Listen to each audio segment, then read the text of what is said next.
Hola, buenas tardes a todos. Gracias por asistir a esta reunión virtual.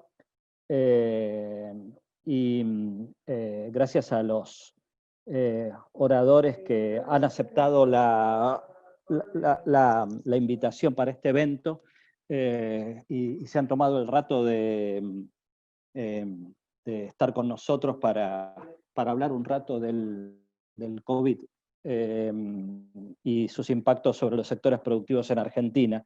No necesito presentarlos. A Roberto Bizán, Diego Coats y Fernando Navaja son expertos conocidos por todos ustedes, profesores de la facultad desde hace mucho tiempo, así que es un lujo y un placer estar que estén con nosotros. Lo vamos a organizar así esto. Vamos a dar primero una ronda de tres, digamos, de tres intervenciones de cada uno de ellos, 10 minutos, y luego una segunda ronda de otros 10 minutos, donde pueden complementar la intervención inicial o responder a los que exponen a los otros oradores. Y luego va a haber una sesión de preguntas y respuestas. Las preguntas, por favor, las pueden hacer o por el chat de aquí, del Zoom, o también por Instagram o YouTube, donde también pueden seguir esta conferencia.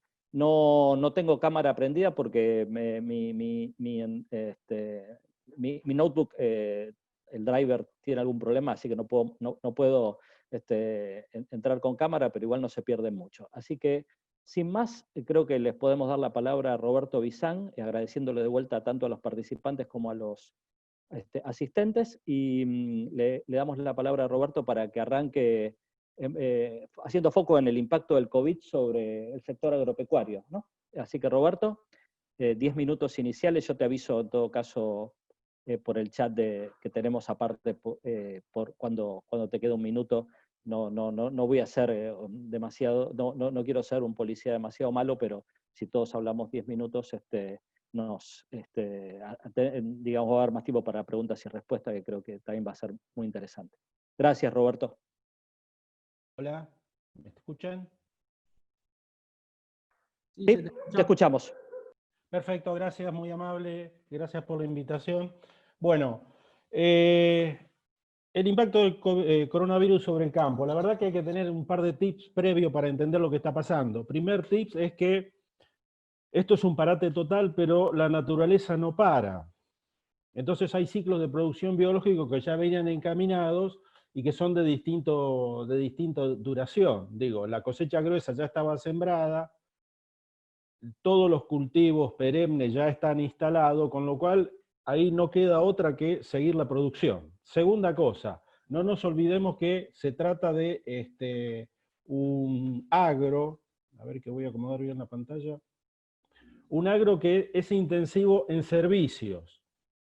El 80% aproximadamente, según los datos del censo, de toda la cosecha gruesa se levanta con contratistas. Ni que pensar de lo que es olivos, la vendimia y ahora lo que va a entrar de peras y manzanas. Y eso implica un movimiento de gente fenomenal. Para tener idea de la magnitud del desafío hay que levantar alrededor de 100 millones de toneladas en un radio de 600 kilómetros en el lapso de 3 meses a 4 meses y pasarlo a industrialización o al puerto. Ese es el desafío que tiene el sector. Y no hay que olvidarse de ese tipo de cuestiones. Y la última cuestión es que el sector ya venía con un set de precios dados para tener en la cabeza: 3.30 la soja, $60 el petróleo. Cotización 9 de diciembre. ¿Qué pasó a partir de allí? El 9 de diciembre China cierra los puertos y ahí apareció el primer cisne negro. Unos 40 días después aparece el segundo cisne negro, que es el impacto que tiene sobre Europa y sobre Estados Unidos, y el tercer cisne negro que aparece es que el petróleo se derrumba de 60 a 20, Fernando después va a hablar seguramente sobre eso, lo cual tiene un impacto por tres vías, porque es un insumo básico para el agro, porque el agro es un gran consumidor de herbicidas, fertilizantes de base petróleo, y porque además la cartera del maíz y de la soja, en términos de negocio, está muy atado al precio de los biocombustibles. Y si eso fuera poco, la bandada de cisne negro que llegó con una bajante del río Paraná, que implica que se ralentizaron todas las cargas de cereales del complejo básicamente de Rosario, de Timbués hasta San Pedro. O sea, cuasi la tormenta perfecta desde el punto de vista. Entonces, sobre esa base, lo que se instala el 12 de marzo, el último día de Expo Agro, se cierra el export y queda abierto únicamente para producciones agroalimentarias. Pero, dada la conformación que tienen las producciones agroalimentarias, esto implica transporte, implica abastecimiento de distintos insumos, y es muy complejo porque no es un bloque de la matriz insumo-producto separada, sino que está interrelacionada con el resto, lo cual ralentizó tremendamente todo lo que es el procedimiento. Ahora, estado de situación. Se preveía 140 millones de toneladas, de los cuales 110 se levantarían ahora, que era la cosecha gruesa, y eso es crucial para la gente de economía, porque ahí están los dólares que van a entrar o que están entrando, y hay que embarcar esa mercadería, la mayoría de la cual ya estaba calzada y vendida. ¿Qué se está observando? Que por factores climáticos va a haber alguna baja en soja, posiblemente no va a haber 51, sino 49 millones de toneladas.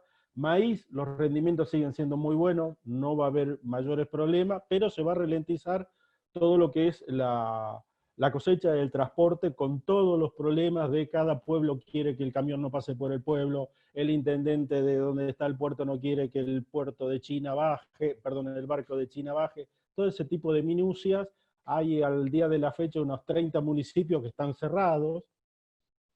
Eso del federalismo tiene sus vueltas en Argentina, pero son situaciones, si queremos, menores. Yo diría que el mundo de cereales en general viene caminando relativamente bien, dado que China, que está en pelea, Xi Jinping y Trump hicieron el acuerdo en 2 escalones, entró la primer parte del acuerdo, y China está empezando a volver al sistema de compra de oleaginosa. Como Estados Unidos tiene serios problemas de abastecimiento y Brasil tiene una super cosecha ya vendida, Argentina ahí tiene una posibilidad interesante de reposicionarse. Eso no quiere decir que valgan los 3.30 que habíamos hablado, 3.60, perdón, que habíamos hablado de origen, sino que la cotización está en torno de algo así como 305, 310. O sea, hay una caída de precio, no la que tiene petróleo, pero caída de precio fin. Tema maíz es más complicado porque el precio se cayó del todo. Estados Unidos destina 40% del maíz a etanol. El etanol va atado al precio del combustible, del barril de petróleo. Prácticamente se paralizaron, con lo cual el impacto negativo que tenemos allí es sobre biocombustibles en Argentina. Y ahí hay mucha atención respecto al corte. Ya las plantas, prácticamente las grandes etanoleras, están paradas. O sea, tengo un problema de biocombustible severo. Está el problema de carne. Carne era la gran nena bonita, carne bovina, con destino China. Los barcos los agarró a mitad camino.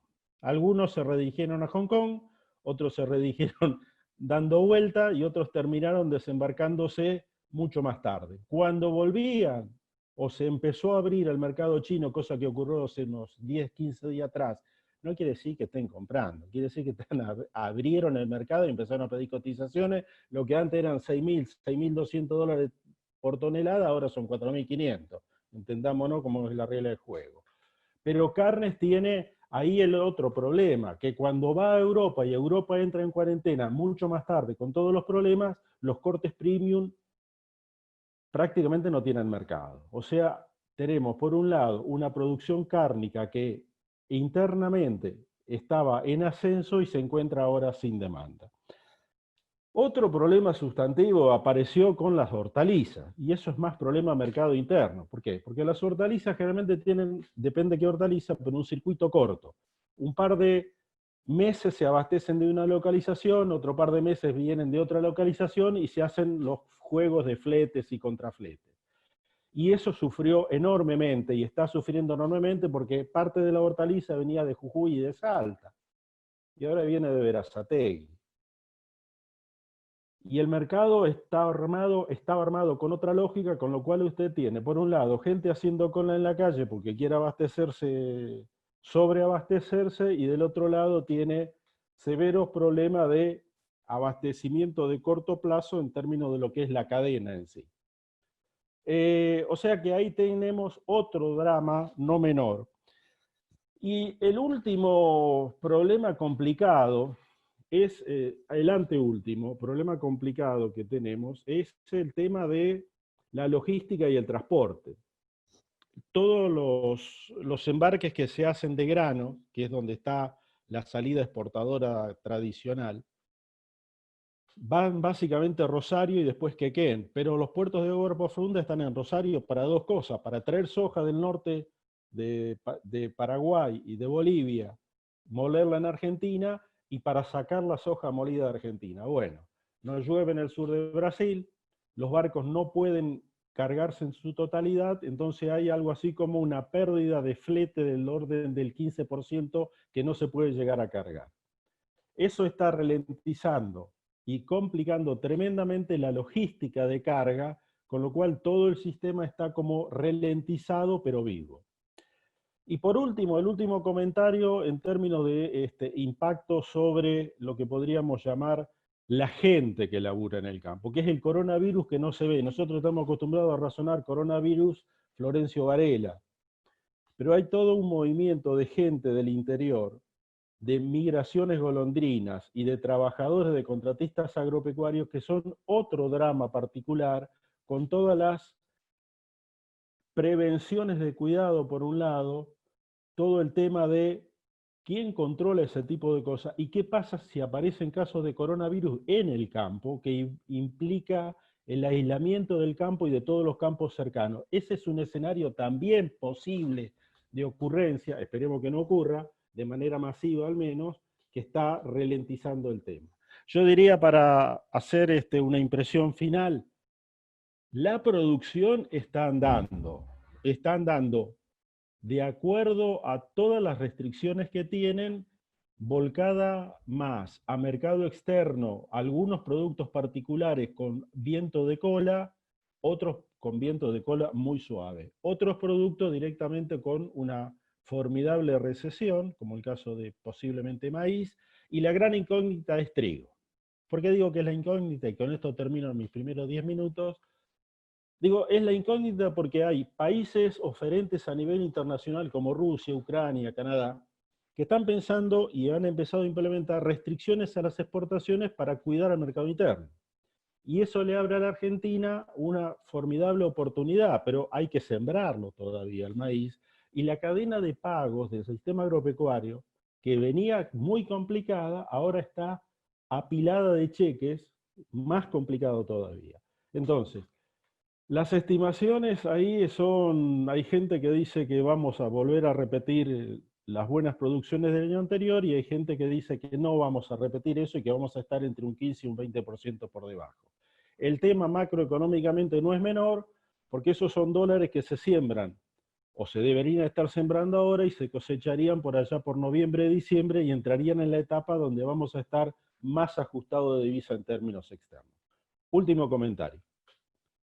El abastecimiento de toda la cadena agropecuaria soportó a mercado interno tranquilamente un sobreshock de demanda que en algunos casos llegó en las primeras 3 semanas de cuarentena a más del 35-40% por encima de la demanda habitual, y hubo leves deslizamientos de precio en algunos productos, pero en general se abasteció de manera aceptable, diría, a lo largo y a lo ancho del país, lo cual elimina el problema de corrida, de que la cola de consumo no tenga contraoferta válida del otro lado. Yo pararía acá y después, en todo caso, hacemos algunos comentarios sobre cómo se sale o qué perspectiva hay de salida. ¿Estamos? Gracias, Roberto. Muy disciplinado con el tiempo, además, felicitaciones. Si no me reta el jefe. Sí, acá por privado, Oscar Cetrángolo, quien estuvo fue uno de los expositores en el anterior seminario que hicimos, dice que vos hablas de cisnes negros, es una metáfora para los murciélagos. No sé, bueno, después lo profundizas. Le paso entonces la palabra a Diego Coats, quien nos va a hablar fundamentalmente de lo que está pasando con el sector industrial. Así que bueno, Diego, gracias de vuelta y abrí tu micrófono y esperamos tu primera intervención. A los participantes, mientras tanto, les recuerdo que pueden hacer preguntas por chat, por acá o por si están por Instagram o por YouTube. Gracias, Diego. Bueno, Andrés, saludos a todos los colegas y alumnos y demás. Un placer estar acá, voy a intentar no excederme los 10 minutos. Andrés, si no me escuchas bien, vos me decís. 3, 4 ideas. Bueno, ustedes saben que el sector industrial es muy heterogéneo, así que va a depender un poco de la dinámica del sector, de las políticas macroeconómicas y microeconómicas de respuesta a esta crisis que tenemos. Digo, 2, 3 comentarios, que siempre lo digo, primero que hablo a nivel personal y no institucional, más allá de mi rol en la UIA. Segundo, que yo comparto cátedra además con el actual ministro de Producción, que tengo una relación excelente, y hace muchos años discutiendo temas académicos, y también con Paula Español, en el mismo curso. Entonces, cuando uno habla de policy, de política macro y micro, siempre es más fácil hablar y decir que hacer. Siempre la gestión es difícil, y en una pandemia sin precedentes, una crisis sin precedentes, que es difícil planificar el corto, el mediano y el largo plazo. Claramente hay un montón grande, muchos de los temas que voy a charlar ahora tienen que ver con cuestiones de organización del sector público, del sector privado, y ustedes saben cómo las décadas que hay de complicaciones en la planificación del sector público, y es más complicado hacerlo en el marco de una pandemia. Ya me perdí 1 minuto 15 por hacer los protocolos. Voy a intentar entonces dejar 3 ideas cortas para los próximos 8 minutos y medio. La primera, que a nivel industrial hubo una primera etapa, cuando se hizo esta cuarentena tan excepcional y tan repentina, de cómo abastecer localmente a los sectores que quedaban exceptuados. Ustedes saben que había sectores esenciales que quedaron exceptuados de la cuarentena, en particular todo lo que tiene que ver con la seguridad e higiene, obviamente el sector farmacéutico y el sector alimenticio, la parte industrial y la cadena de valor que hablaba Roberto, que la parte industrial de alimentos elaborados en la Argentina tiene básicamente un sesgo mercado internista, algo exporta, pero usted sabe que se exporta más de commodities que alimentos elaborados, y la verdad que abastecer a precios competitivos y con toda la lógica que corresponde de una vez cuando se para el país de golpe fue todo un desafío público-privado, y eso se logró. Básicamente, básicamente porque obviamente aparecieron las aduanas internas y externas, todos los problemas de logística que contaba Roberto, para sostener la cadena de valor interna y poder producir en las fábricas a partir del movimiento de insumos locales. Aparecieron las cuestiones de hacer protocolos en fábrica para que los trabajadores puedan ir a trabajar y no tener riesgos, y obviamente un día para el otro un montón de personal no fue a trabajar, por lo que los licenciados eran arriba de 60 años o por las cuestiones que no estaban funcionando en las escuelas. Así que ahí tuvo una primera etapa, yo diría positiva, de poder abastecer y mantener en funcionamiento el sector industrial, en sectores estratégicos, ante todas estas restricciones, ¿no? Entonces esa es la parte positiva. La pregunta es cómo uno sigue funcionando una economía que tiene restricciones financieras y los problemas que hay también para cubrir el personal y demás, dada la cuarentena. El segundo punto tiene que ver con, eso más o menos representa aproximadamente un 20% de la industria, que es más o menos un 25% de la facturación, porque el sector de alimentos es más intensivo y tiene más facturación porque es intensivo en capital y en recursos naturales. El segundo punto tiene que ver con los sectores que no operan, ¿no? Que prácticamente no están operando, que son un 75% del sector industrial, donde tanto en la industria como en el agro, seguramente también en la energía, como va a contar Fernando, y también en el comercio, el teletrabajo o el home office es mucho más difícil. El sector de servicios profesionales, y después puede contar Andrés, se puede hacer bastante más teletrabajo. En el sector industrial se puede hacer en la parte administrativa, del personal jerárquico, pero no en la fábrica. Entonces, un 75% de los sectores no están operando. Entonces ahí entran 2 temas. Bueno, ¿cómo se sostiene a nivel macro y micro las empresas y el empleo en un contexto donde por primera vez en la historia las ventas y la operación pasan a cero o a cerquita de cero? Y esto obviamente hay que articularlo con la política de salud, ¿no? Porque si uno piensa en reanudar levemente la cuarentena en actividades que pueden producir porque tienen demanda, las que venden al mercado interno, si uno piensa en el sector de indumentaria, muebles, parte del textil, etcétera, juguetes, etcétera, no tienen demanda porque están cerrados los consumos, se podría hacer un poco más de e-commerce, algo funciona en los hipermercados, pero están el 70% de los canales de venta de esos sectores en la Argentina es por los negocios de cercanía, que hoy no están funcionando, esos van a tardar en recuperarse, pero otros vinculados al comercio exterior, o el segundo anillo de los sectores esenciales, las últimas semanas se vio la maquinaria agrícola, o el sector de maquinaria, autopartes, etcétera, se pudiera ir abriendo. Efectivamente, saben, se extendió la cuarentena, entonces cuando uno hace una extensión de la cuarentena tan complicada, la política económica tiene que responder a esa extensión de la cuarentena, digo, en el sentido de que uno tiene que ser mucho más robusto y mucho más audaz, porque obviamente la economía está funcionando a menor escala y el sector industrial en parte. Mientras Diego se reconecta, Fernando, ¿te parece que puedas volver vos a retomar vos mientras Diego, así no seguimos con la charla y Diego en todo caso vuelve? ¿Cómo no? Dale. ¿Se escucha? Bueno, gracias, Fernando. Bueno, hola, ¿cómo les va? Muchas gracias por la invitación, es un gusto estar, es como estar en casa con tantos amigos alrededor y un gusto escuchar también a Diego y a Roberto. Yo no tengo, a pesar de que hace ya varios años que estoy metido en el tema de energía, y curiosamente la vez que me hice casi economista full time de energía fue a raíz de un modelo que se los voy a mencionar brevemente en uno de los puntos que voy a remarcar, que era un modelo de planeamiento, o sea, un modelo de balance, no en el sector público, sino en el sector privado. Lo que no tengo es el grado de conocimiento granular del sector como tienen ellos dos, por la posición que está Diego y por el conocimiento al tacto que tiene Roberto cuando lo escuchamos hablar sobre lo que es el sector. Y obviamente tampoco eso a uno le da menos evidencia anecdótica. Normalmente uno dice evidencia anecdótica, hay como un término semidespectivo cuando uno da clase en la academia, pero en este caso no lo es exactamente lo opuesto, porque uno lo que necesita en este momento es saber qué es lo que está pasando.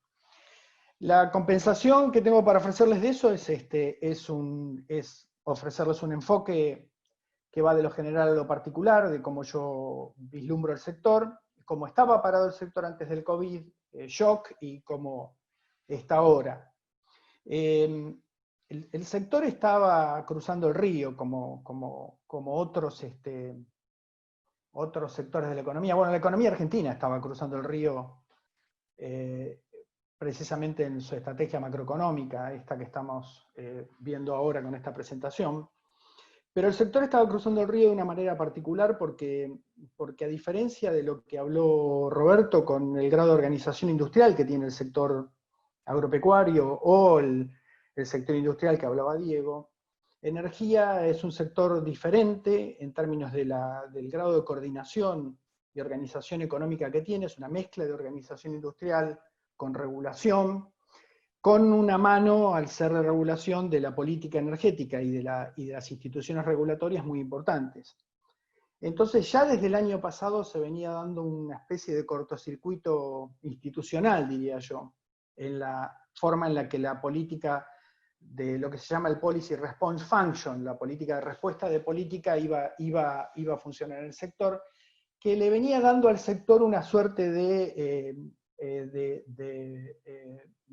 down cycle, o sea, de ciclo de caída, que ya se estaba insinuando en la producción del upstream, en parte por las intervenciones de precios que el gobierno anterior hizo en camino a tratar de buscar una performance electoral, y en parte por todas las cuestiones dificultosas de un ciclo de política tarifaria que fue, en mi opinión, yo lo repetí durante mucho tiempo, bastante desafortunado en su concepción. El sector tiene la característica, entonces, dado este marco particular, pero todavía con el largo plazo, si ustedes quieren, relativamente indemne en lo que a la posición del sector productor de hidrocarburos se reflejaba en el plan de Vaca Muerta, para ponerle un ejemplo concreto, lo que había hacia fin de año era esa cuestión transitoria. El sector entra en los capítulos, creo que son 5, 6 y 7, de la ley de emergencia, están ahí de entrada a los 15 minutos del primer tiempo de la ley, y entra sobre la base de una intervención en precios, la intervención de los entes regulatorios y una salida a 180 días, que básicamente es la que se tiene que terminar de armar. En medio de todo ese contexto aparece el shock del COVID, que en el caso del sector está multiplicado por un efecto que viene desde afuera, sobre la base de la dinámica del mercado internacional del petróleo, y los impactos que eso tiene sobre el equilibrio. Piensen un poquito que cuando uno razona el sector en términos de su conexión macroeconómica con el resto de la economía, la forma natural o habitual que muchos de nosotros hemos usado para entenderlo agregadamente, cuando uno lo mira agregadamente en la macro, es a través de su importancia en el balance externo, porque fue el responsable en gran medida de una reversión violenta en la cuenta corriente de balance de pagos entre el 2007 y el 2011, sobre todo en el año 2011, el efecto sobre la parte fiscal, porque es un driver importante del déficit a través de los subsidios, y en la estrategia, si ustedes quieren, de crecimiento de largo plazo, porque Vaca Muerta es uno de los 3 o 4 motores, el sector agropecuario es otro, parte del sector de turismo, parte del sector minero, lo que uno puede llegar a pensar en términos de movilizar la oferta agregada de bienes transables de la Argentina y lo que esté asociado con el crecimiento, inversión, crecimiento, etc. Entonces,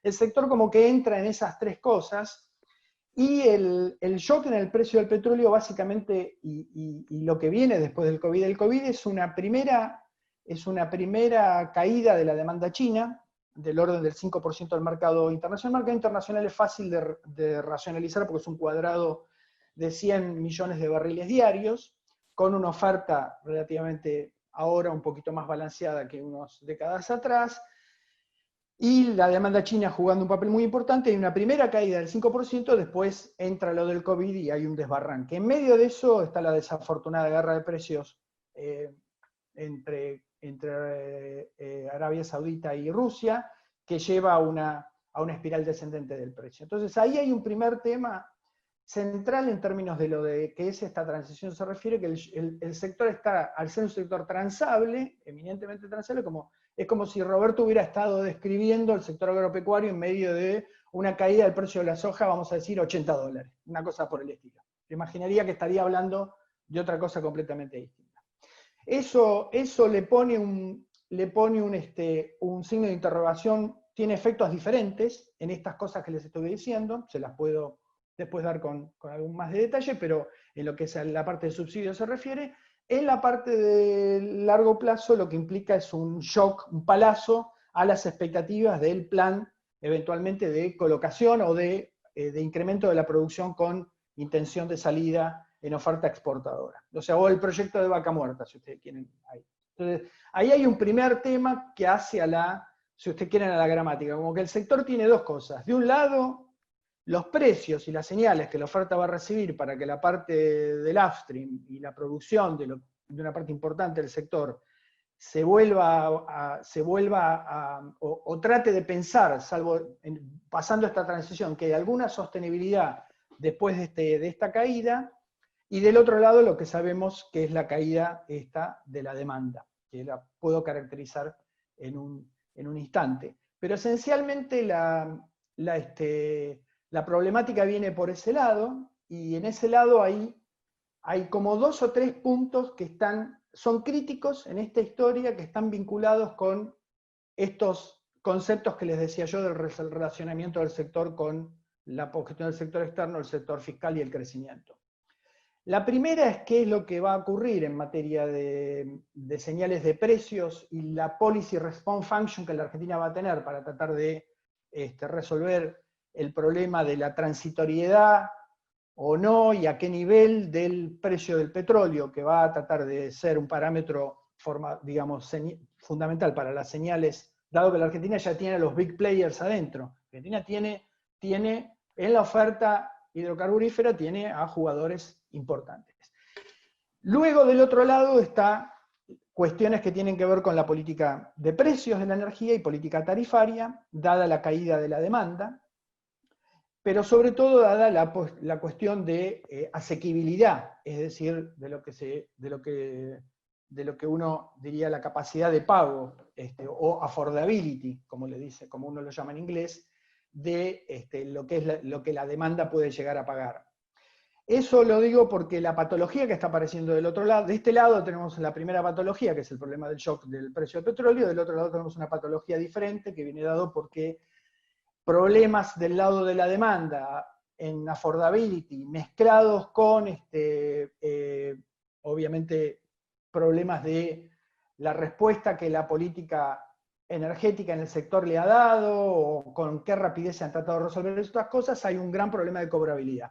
Un problema de cobrabilidad que en el sector energético es conocido, tiene nombres históricos que vienen de hace 2 o 3 décadas, se llaman apagones financieros, si ustedes se ponen a imaginar, o sea, el sector eléctrico se queda sin pago del lado de la demanda, el sector de gas se queda sin pago del lado de la demanda, al no haber pagos, no hay oferta, bueno, la oferta viene golpeada, imagínense en el caso del gas, porque uno tiene el shock del precio del petróleo. Todo esto está en medio de, imagínense, la cuarentena. Es decir, la cuarentena genera otro problema, que es, y el shock del COVID genera un desbalance profundo entre la oferta y la demanda. Imagínense que estuviéramos trabajando con un modelo de planning. O sea, hay dos cosas que la Argentina no hizo durante muchísimo tiempo, ni en los 90, ni menos en los 2000, que fue verdaderamente hacer planning energético en términos de ver eventualmente qué balances de oferta y demanda existían y dónde estaban las cosas. Y el otro tema es el tema del troubleshooting y el tema de lo que se llamaría el debottlenecking, o sea, tratar de resolver cuellos de botella sectoriales. El gobierno anterior intentó empezar en algún momento con alguna idea de armar un equipo de planning en el sector de energía, fue barrido. O sea, hoy no lo tenemos más. El sector, la cuestión de mesas de trabajo, mesas críticas para entender cadena de valor, cuellos de botella, problemas de insumos, etcétera, etcétera, fue, ¿me escuchan? Y lo que decía es que parte de lo que hubo también un intento en el gobierno anterior fue armar la mesa de vaca muerta, si ustedes quieren, por así decirlo, que era un ejemplo típico de tratar de resolver eso. ¿Qué es lo que estamos enfrentando ahora? Y bueno, lo que estamos enfrentando ahora es ese rebalanceo de oferta y de demanda que estamos teniendo. Sobre todo la demanda está rebalanceando. La demanda está rebalanceando porque imagínense que la demanda de energía está cambiando en términos de lo que la producción industrial demanda, los comercios demandan, los hogares están eventualmente puestos en la... Me parece que estamos teniendo alguna invasión por ahí. Sí, sí, una invasión otra vez. No sé qué... Hay que, por favor, bloqueemos la pantalla.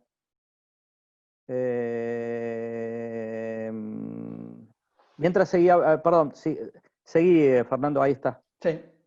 Listo. Yo me acuerdo una vez que fui a ver a un paper de un matemático en Berkeley que se llamaba Sexo y Teoría del Caos. Así que de repente me acordé de eso, no sé por qué. Pero bueno, y a lo que voy es que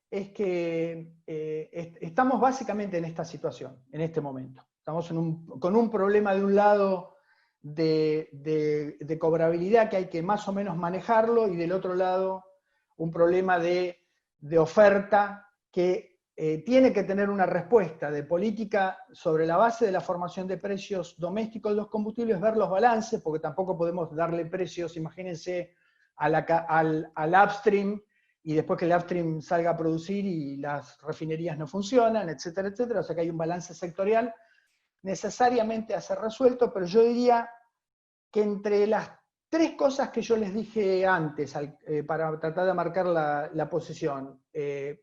Sector externo, sector fiscal y crecimiento de largo plazo. El tema de crecimiento de largo plazo obviamente ahora entra en una cuestión de duda, de crítica. El tema de sector externo no lo es porque el sector más o menos entró en balance y va a seguir en balance en lo que va del año porque los precios básicamente externos, la importación de Bolivia, el LNG y el resto de las cosas no van a generarnos problema en términos de balance comercial. Y donde yo sí diría que está el problema ahora, para tratar de vincularlo con la política sectorial a la macroeconómica, es en la parte fiscal. ¿Por qué en la parte fiscal? Porque el sector no cerró los subsidios, y porque un cierre de los subsidios puede verse agravado ahora por este problema de cobrabilidad. Entonces lo que básicamente estamos haciendo ahora es tratando de simular cuál puede llegar a ser el spillover, digamos, del efecto de derrame de un problema de cobrabilidad en las tarifas, en la posición fiscal de la Argentina, en un momento de por qué esto es relevante, porque una parte del problema que macroeconómicamente estamos mirando en la Argentina, ustedes saben cuál es, está vinculado con el hecho de que de alguna manera vayamos a un déficit fiscal muy alto y un desequilibrio monetario muy grande, o sea que nos ponga presión, en algún momento necesitamos de alguna manera controlar ese fenómeno. Y eso es básicamente lo que uno tiene que mirar. Yo he estado haciendo los números, he estado tratando de simular con un modelito de subsidios de un paper del 2015 que usé yo, tratar de simular los efectos que tendría distintas configuraciones de pagos al sector y problemas que podrían llegar a darse con los niveles de los subsidios. No da una cifra estrambótica por el efecto que tiene la depresión del precio internacional del petróleo sobre el gas y los precios importados que tenemos, etcétera. Los subsidios en la parte de gas no serían muy grandes. Hay un problema de sostenibilidad de la oferta de gas, clarísimo, ahí sin ninguna duda. En la parte eléctrica es más dudoso eso. Pero y la espada de Damocles en todo esto, en energía, es el equilibrio del tipo de cambio. O sea, si el equilibrio del tipo de cambio no es este que estamos mirando ahora y tenemos un equilibrio de tipo de cambio mucho más alto, este problema de los subsidios se agrava hasta que podría llegar a ser agregar bajo determinadas circunstancias casi un punto más de déficit. Es decir, esa es más o menos la configuración. El sector en este momento estaba cruzando el río, preso de una incertidumbre regulatoria bastante grande que no se estaba aclarando, vino golpeado por el COVID, viene con un shock de afuera sobre el precio del petróleo que le pone una duda muy grande sobre la estrategia de largo plazo, agrava el problema de los subsidios por el lado de la cobrabilidad, y ahí está tratando de enderezarse y ver para dónde ir ahora. Gracias. Le vuelvo a dar la palabra a Diego, que creo que está de vuelta con nosotros, ¿no? Diego, ¿es así? Antes de hablar, antes de que te dé la palabra, un amigo de todos nosotros que nos está escuchando y está en la reunión, Bernardo Kosakov, me hace acordar que algo que, bueno, todos tenemos en la cabeza hoy, que es el aniversario del fallecimiento de un amigo de todos nosotros y profesor de la universidad durante mucho tiempo, Javier Finkman. Hoy justamente Eduardo L. Vicellati sacó un libro homenaje con contribuciones de varios profesores, así que bueno, el recuerdo para Javier. Diego, ahora sí te doy la palabra. Gracias. Por favor, y me sumo al recuerdo para Javier, que es un gran docente de la facultad. No sé dónde me quedé, pero un poco para resumir, y en todo caso después en la segunda intervención completo, yo diría que el 25% de los sectores son los que están trabajando y hay que tener políticas para que puedan seguir trabajando, incluso pensar cómo expandirlos, ahí juega también en línea con lo que decía Roberto, todo el sector de alimentos elaborados puede empezar, y frutícola, hay otros sectores de economías regionales, pueden ocupar espacios de comercio exterior en Asia y en otras regiones del mundo, dada el desabastecimiento por parte de Europa. Ahí hay un potencial, ni hablar todo lo que tiene que ver con equipamiento médico, maquinaria y demás, que tiene que ver con la industria de la salud, que uno puede pensar un pool de políticas para que mejoren. Digo, hoy están más para con problemas que para mejorar, pero ahí uno tiene un universo interesante de empresas dada la crisis de la pandemia. Después hay otro 25% de sectores que podrían reanudar su actividad, obviamente con protocolos de salud y con mucho cuidado, que es lo que hemos trabajado, toda la industria está trabajando, en realidad hay más experiencia por seguridad y higiene en la industria que en otros sectores. Estos sectores tienen que ver porque tienen demanda externa, aparte del sector automotriz, autopartista, toda la parte de insumos industriales que abastecen a Estados Unidos, China, y hablamos de aluminio, acero, parte de la metalmecánica, tubos, etcétera. Y dentro de este 25% de sectores, otros que están vinculados a los sectores esenciales, pero que son segundo anillo, por ejemplo, parte de la maquinaria, ¿no? Eso fue efectivamente por la extensión de la cuarentena lo que no se reanudó. El gran debate es cómo uno puede lentamente ir reanudando sus sectores para que el salvataje, entre comillas, o la ayuda, la asistencia para el otro 50% de la industria, que está más vinculado al comercio minorista y demás, que no está vendiendo y que va a tardar mucho tiempo a recuperarse, digo, y los sectores que mencionaba antes, sea menor, digo. Entonces, hay todo un muy interesante trabajo público-privado para ver cómo reanudar cumpliendo protocolos sin que se congestione el transporte público, etcétera, para que los problemas económicos en la industria no sean tan amplios, uno que tenga que asistir a menos sectores que a más sectores, ¿no? En la medida que esta cuarentena tan dura se extienda y vienen, bueno, cómo sostener el empleo, digo, en un sector, a diferencia de por ahí la parte más del agro bien intensivo en capital y en recursos naturales, el modelo red que comentaba Roberto, o de la energía que es más intensivo en capital, la industria estamos hablando de más o menos 1.100.000 empleos formales directos, y si uno toma lo indirecto, lo informal, estamos hablando de 1.700.000, entonces cómo uno sostiene el empleo en un contexto donde las ventas han caído tanto. Yo diría que hay dos grandes temas.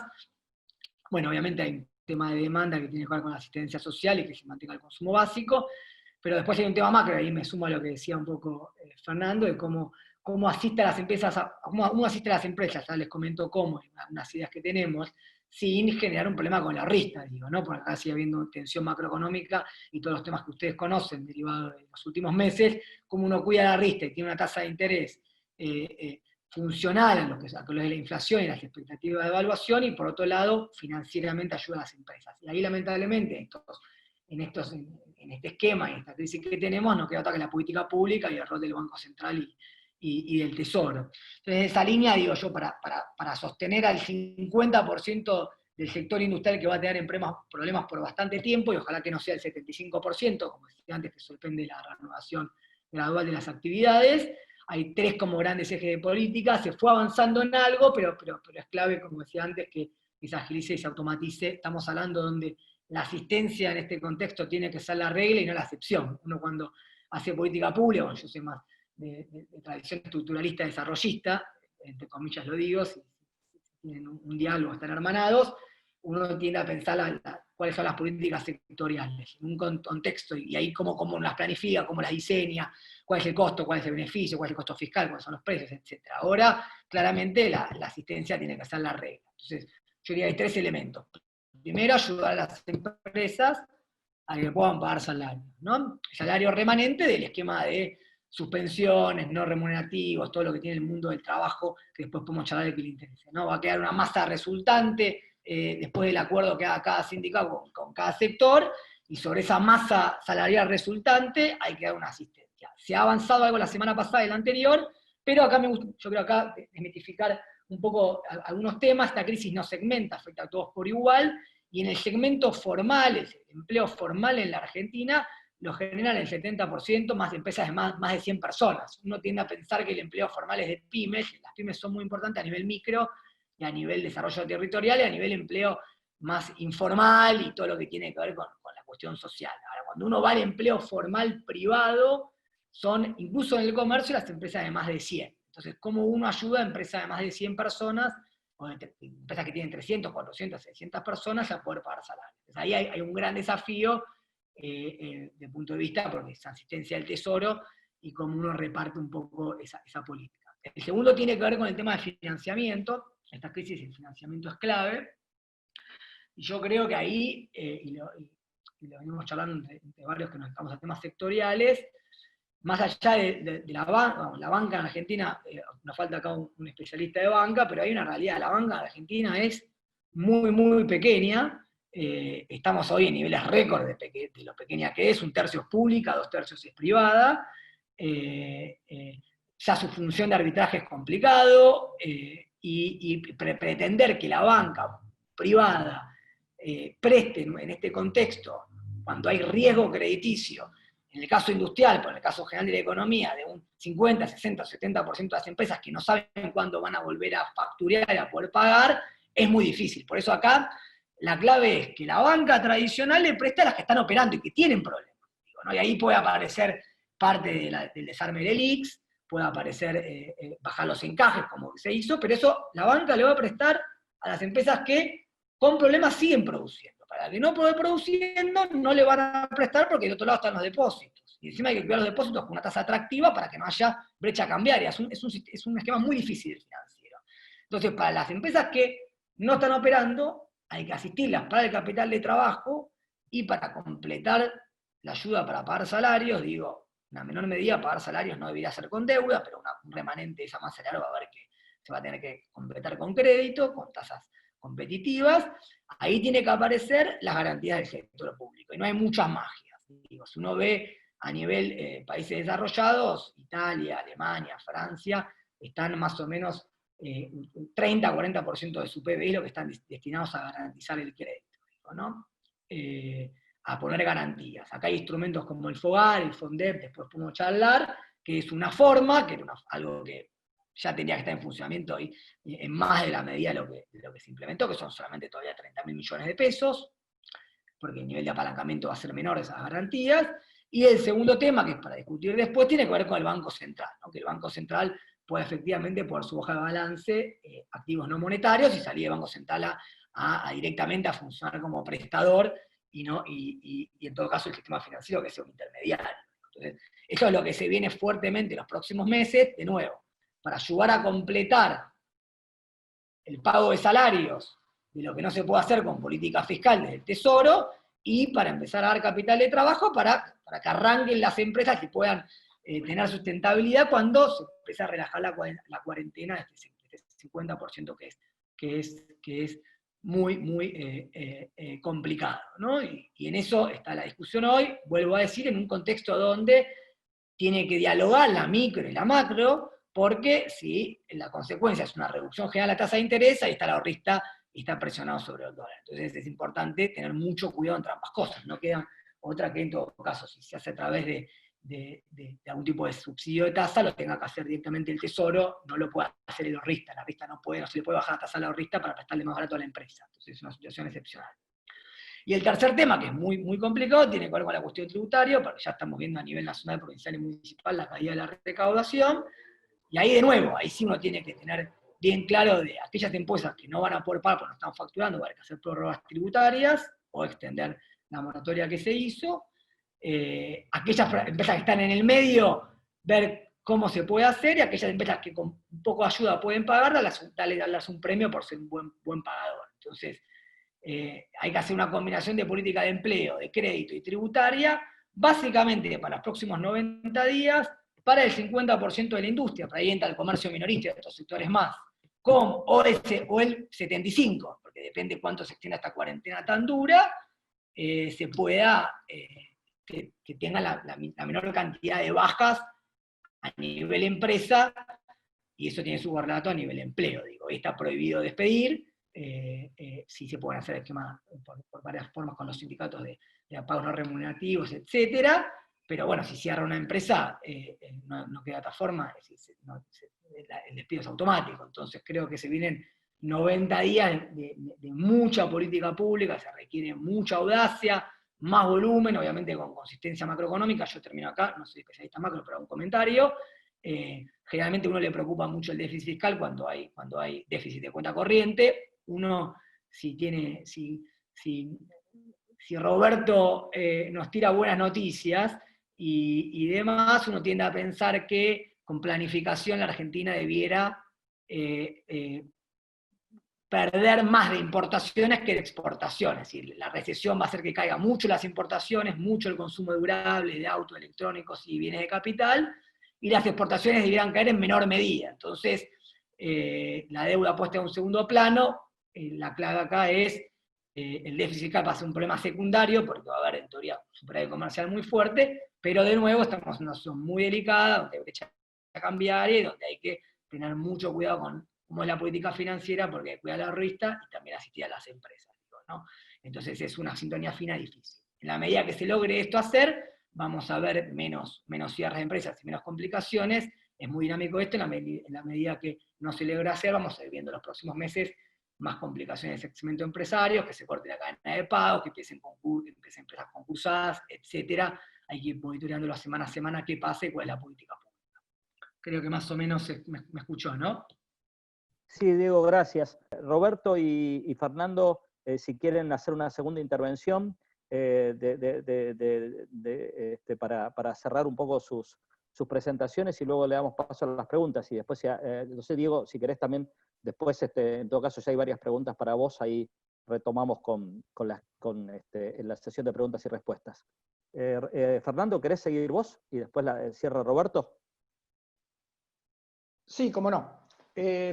Bueno, yo básicamente lo que creo que expuse es esta configuración del sector en este momento de atravesar el río que les contaba y los shocks, y por dónde venían los shocks, y básicamente identifiqué el lado del problema del precio internacional del petróleo y del otro lado el tema de la capacidad de pago de la demanda en lo que a la demanda de energía se refiere. Esto, fíjense que son shocks diferentes, y luego lo que dije era el gran lío del rebalanceo, si ustedes quieren, de la demanda en términos de sectores y de participantes, digamos, un poquito del mercado. En medio de todo esto está la cuestión del COVID y la curva económica, y la normalización y la salida. En lo que es la crisis esta del COVID, tenemos poca idea de cómo la curva de salud va a proceder, porque lo que hemos hecho es esencialmente aplanarla antes de que haga un pico a la española, y básicamente lo que yo he estado mirando y simulando o estimando con algunos otros colegas en términos de lo que son los modelos convencionales de pandemia, ahí lo que vamos camino hacia una situación probablemente de algún achatamiento y un régimen que va a ser un régimen de apertura. Ese régimen de apertura va a ser un régimen de entrada y salida, etcétera, etcétera. Ahí van a empezar a aparecer cuestiones que tienen que ver con toda la logística de organización del sector y cuestiones yo llamé bottlenecking y troubleshooting, que Diego las explicó bastante bien en la parte del sector industrial, en la cuestión de las cadenas de pagos, etcétera. En el sector energético también existen por doquier. Están localizadas en distintos lugares, y como esta apertura económica que nosotros vamos a estar mirando en la curva económica del COVID argentino va a ser heterogénea en términos de tiempo, espacio, sectores, ahí lo que va a estar ocurriendo es que uno va a tener que ir a tratar de resolver problemas puntuales de distinta gravedad. Llámense empresas de servicio en el sector del upstream, las de biocombustibles, porque yo las incluyo en esto, porque son parte del balance que estuvo hablando Roberto al comienzo, la cuestión de la cadena de pago, etcétera, etcétera, etcétera. Yo ahí veo una tarea que va a tener que ser bastante, digamos, intensa, pero todo esto uno puede decirlo, pero lo que quise yo marcar desde el comienzo es que esto está montado, es un problema general, que todos los sectores esencialmente lo tienen, que está montado sobre un problema de oferta y de demanda con shocks específicos y shocks particulares. La salida del precio a la crisis del precio del petróleo tiene que ver cómo se plantea. El planteo que ha estado haciendo el gobierno es un planteo esencialmente de precio sostén. Le ponemos el nombre de barril criollo porque es el nombre del 2015, pero básicamente, esencialmente, es una idea de un precio sostén, es truncar la distribución de los precios por un tiempo, con la expectativa de que, de algunos modelos lo están diciendo, en el año 2021 esto vuelve a los niveles no previos, pero a algún nivel relativamente sostenible para lo que es la producción. Sostener precios tiene una gran cantidad de problemas. Fuimos críticos del barril criollo en el año 2015. Lo fuimos en parte por razones macroeconómicas, porque en el momento en que estaba saliendo la macroeconomía argentina de 2015-2016, éramos conscientes de que shocks tarifarios y devaluaciones como las que se estaban produciendo le hacían perder anclas al modelo argentino. O sea, el gobierno anterior no tuvo esa idea, pensó que lo iba a controlar de otra manera. No fue así, la experiencia fue demoledora en términos de lo que fue el esquema que se usó, pero lo que uno decía en ese momento era que el precio del petróleo abajo le daba un ancla deflacionaria a la Argentina que ayudaba. Bueno, eso no ocurre en este momento. Y no va a ocurrir, no creo que ir a los precios internacionales deflacione tremendamente en medio de esta situación. Más bien creo que hay espacio como para considerar algún mecanismo, pero el mecanismo tiene que ser un mecanismo que mire toda la distribución, no mire solamente a una intervención como la que querer parar las cosas ahora. Si uno hubiera tenido un barril criollo, un mecanismo de intervención de un fondo compensador cuando el barril criollo se instaló, y hubiera dejado el precio, vamos a decir, en $50, hoy tendríamos 2.500 millones de dólares en un fondo de compensación para ser usado para tratar de enfrentar esta situación. Para darles una idea de una cosa muy burda, a mí me parece que el problema de las anclas en lo que a la macroeconomía se refiere en la Argentina es una cuestión secuencial. Es una cuestión secuencial en el sentido de que hoy no hay, como teníamos en diciembre, la necesidad de estar pensando en anclas ya en el segundo trimestre del año, porque en parte el ciclo económico nos va a estar, a pesar del dato de ayer del INDEC, aplanando un poquito los precios también. Esa es la evidencia también que va a estar ocurriendo afuera. Mientras que el problema de anclas lo vamos a tener en el tercero o en el cuarto trimestre. Ahí sí yo estoy convencido de que más allá del tema de la dominancia fiscal sí o dominancia fiscal no, lo que la Argentina tiene es un problema de que va a tener que hacer algún manejo ahí de la emisión en términos generales. Ahora, más allá de esto, si uno puede pensar en algún mecanismo, eso va a ayudar a que haya señales para que algunas señales de posibilidades de que funcionamiento del upstream no se empiecen a caer las empresas, digamos, como moscas, las chicas, etcétera, o YPF tenga eventualmente un problema también, sino que eso daría algún espacio. Poner precios para que uno produzca petróleo, si las destilerías no funcionan y se caen todas, ustedes se imaginan rápidamente dónde está el tema del balance. Tenemos que mirar al lado de la demanda. La demanda de combustibles líquidos es distinta de la de demanda de gas, es distinta de la demanda de electricidad, la estructura de esas demandas es completamente diferente. Se sostiene la demanda de combustibles líquidos para el sector, acuérdense, el sector combustibles, es transporte, agro, industria, los grandes players están ahí. La gran duda es en el sector de transporte, la gran duda es en el sector de transporte sobre la salida, pero los datos que muestra China en este momento, por ejemplo, en términos de combustibles líquidos, etcétera, son relativamente interesantes en términos de la salida fuerte hacia arriba que uno puede llegar a tener cuando empiece a salir. Industria es una gran incógnita, lo es en la demanda de combustibles líquidos, pero lo es también en gas y en electricidad. Sí hay sectores ahí, gas intensivos y electrointensivos, que pueden seguir funcionando, la demanda esa se va a sostener. Residencial no es un problema de demanda, más bien la demanda residencial está creciendo, no porque no depende eventualmente de cuánta plata tiene uno o no, sino que si está en la casa, la usa, cuántas personas hay en la casa, son elementos estructurales que hacen al uso del hogar. Ahí la demanda residencial se va a estar sosteniendo en gas, se sostiene en electricidad.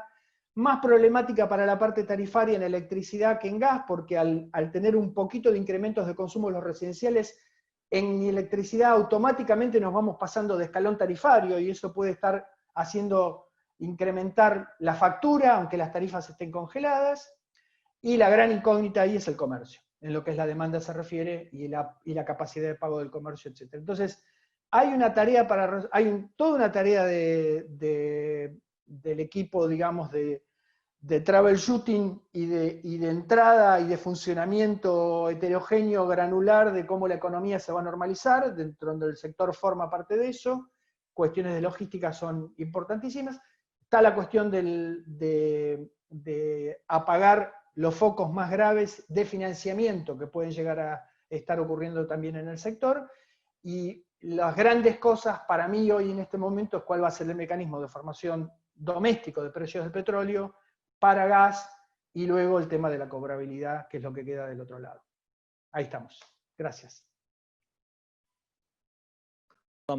Le doy la palabra a Roberto, y cuando Roberto termina vamos a las preguntas para los tres panelistas. Bueno, gracias. Vamos por la segunda vuelta. Un poco Fernando y Diego lo que pusieron, me parece, sobrevolando el tema, es que la crisis actual de coronavirus más otros eventos adicionales abre las puertas a replantear qué tipo de estructura de la economía argentina queremos para los próximos 20, 30 años. ¿Qué queremos y qué podemos? ¿Y sobre qué bases partimos? Entonces yo haría una serie de reflexiones finales desde ese punto de vista, pensando que el sector agropecuario y la pata agroindustrial hoy tienen como un sacudón sustantivo. A ver. Mucha capacidad para predecir con un 50% de chance de embocarla bien. El pasado, el futuro se la debemos. Haciendo algún tipo de reflexión con ese riesgo.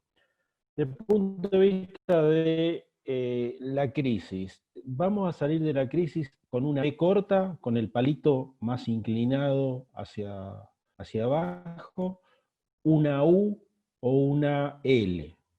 Y eso es central para saber cuánto tiempo va a aguantar el sector relacionado con la producción biológica y la posterior elaboración a lo largo del tiempo.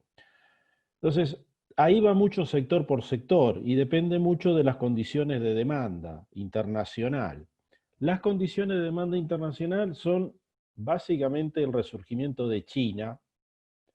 De alguna manera, la ralentización de la salida de Estados Unidos a Argentina le da una fenomenal oportunidad de llegar al acuerdo Estados Unidos-China desde una posición altamente favorable, y ahí están los mercados esperando de aves y de porcinos, y de eventualmente cuando se reabra carne, más allá de que los precios van a ser altamente discutibles.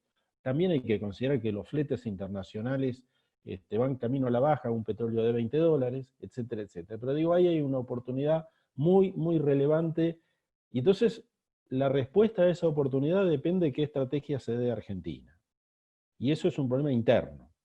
¿Qué sabemos como algún dato relativamente esperable, bajo cierta probabilidad de ocurrencia certera, sobre la demanda? Primero, lo que se evidencia es un corrimiento del gasto del consumidor hacia los productos alimenticios.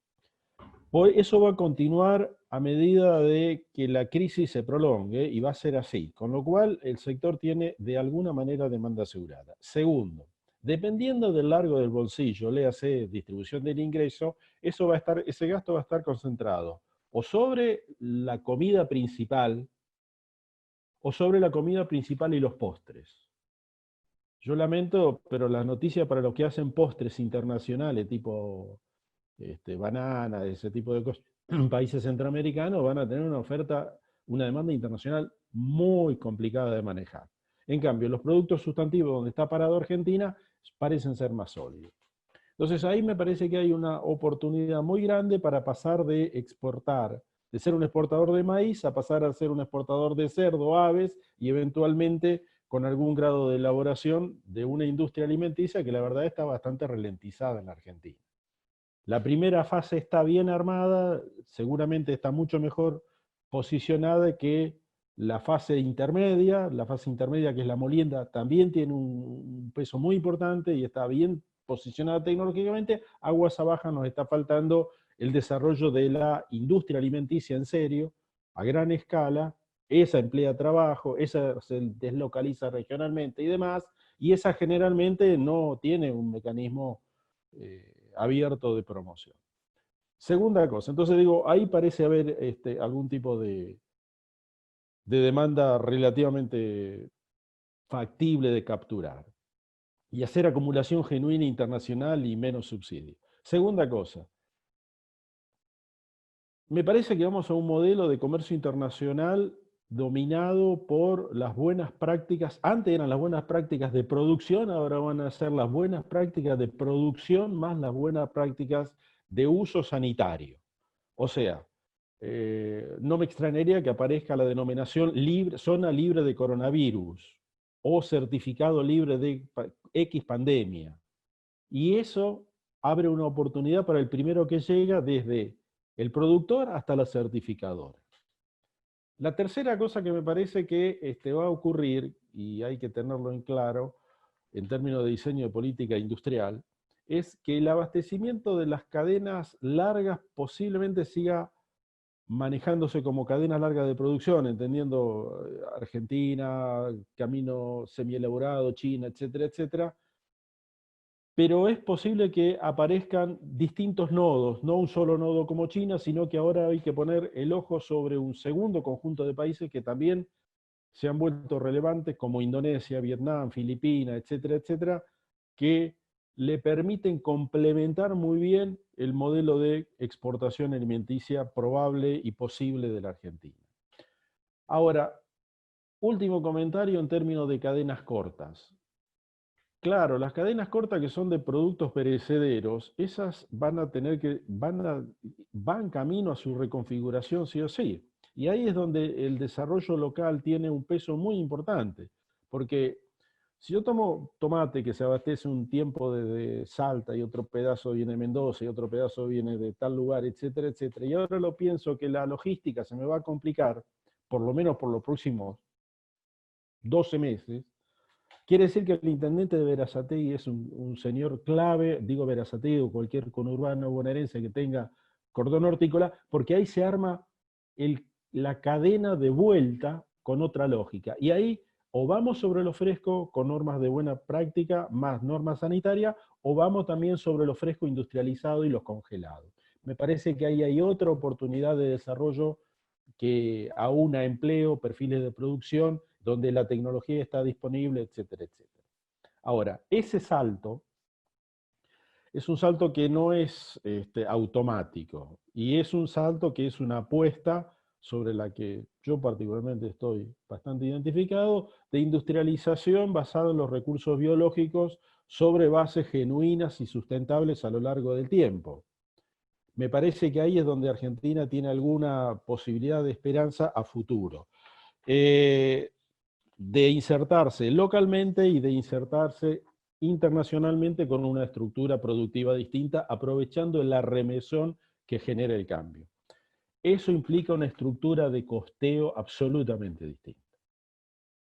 Es decir, si vamos a un modelo de barril de petróleo, 45, 50 dólares, y el productor de alimentos va a comprar a ese valor la energía, vía insumo o vía materia prima, energointensiva, y va a tener que competir con un productor norteamericano que paga la mitad, eso es inviable.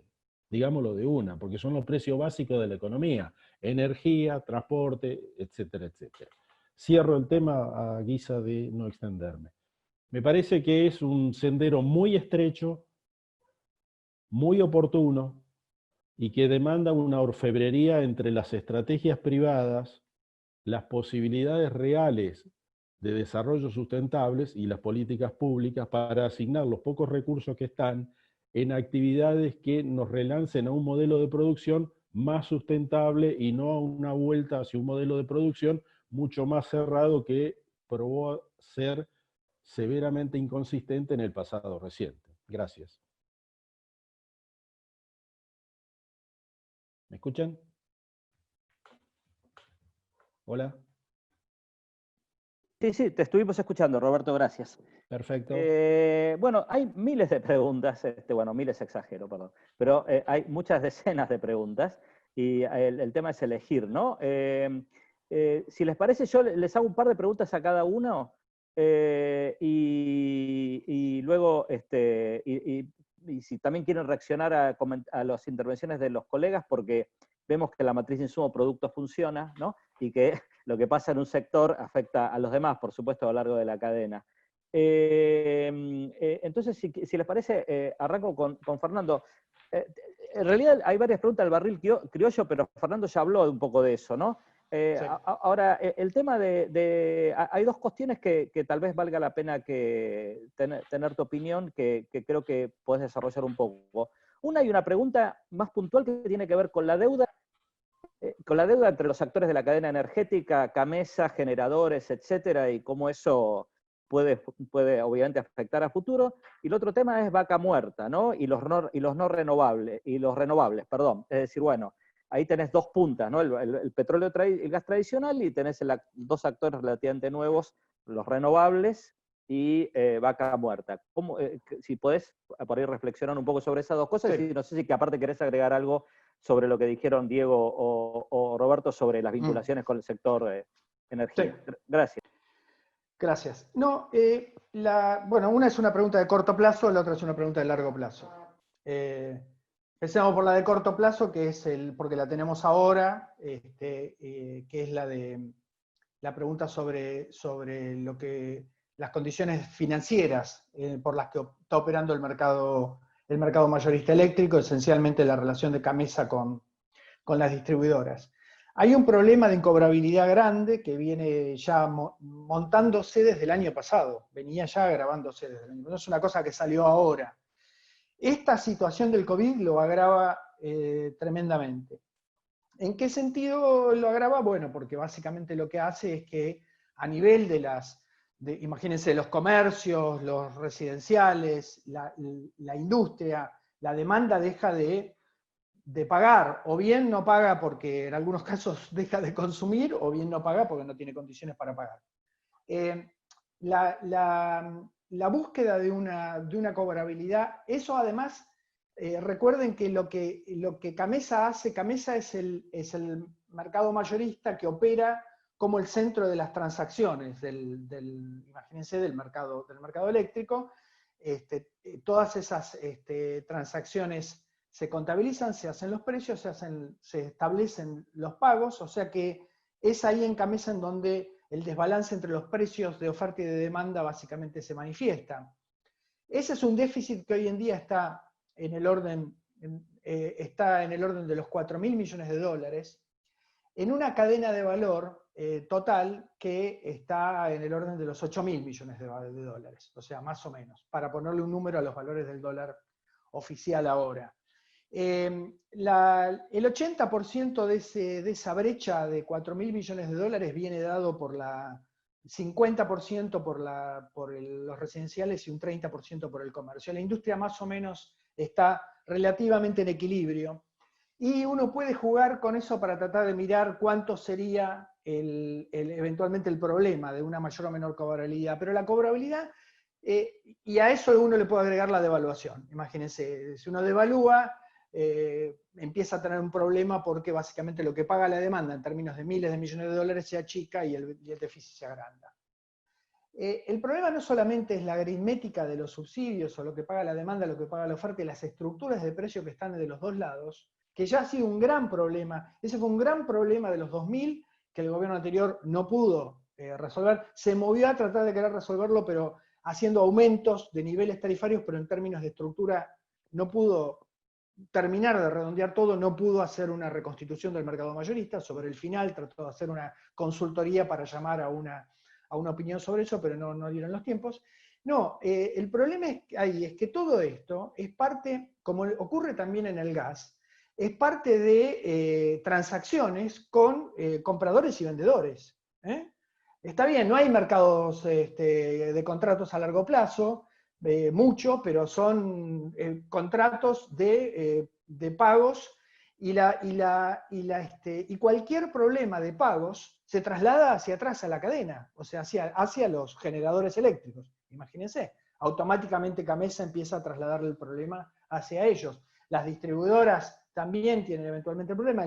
Del otro lado, la demanda no es uniforme, no son las distribuidoras, son son directamente los mayoristas que entran y compran el mercado mayorista, están las distribuidoras, después hay una gran red capilar de cooperativas que hace muy poquito se han manifestado todas, son un número asombroso cuando ustedes lo miran a nivel del territorio nacional, que son actores también en las compras y en las ventas de electricidad. Entonces, ese tema es un tema, yo diría, financiero, económico, prioritario dentro de lo que es el sector. Antes en gas eso no lo era, ahora eso se trasladó a gas. ¿Cuál es el problema de que se traslade a gas? Que lo que gas tenía, que era un incipiente armado de un mercado mayorista sobre la base de subastas, que se estaba empezando a hacer, que colapse el sistema de pagos. Ahora, por ahí hay una pregunta que dice, bueno, si eso colapsa, ¿cuánto te da? Y uno puede hacer las cuentas de eso, porque yo les dije que el valor total del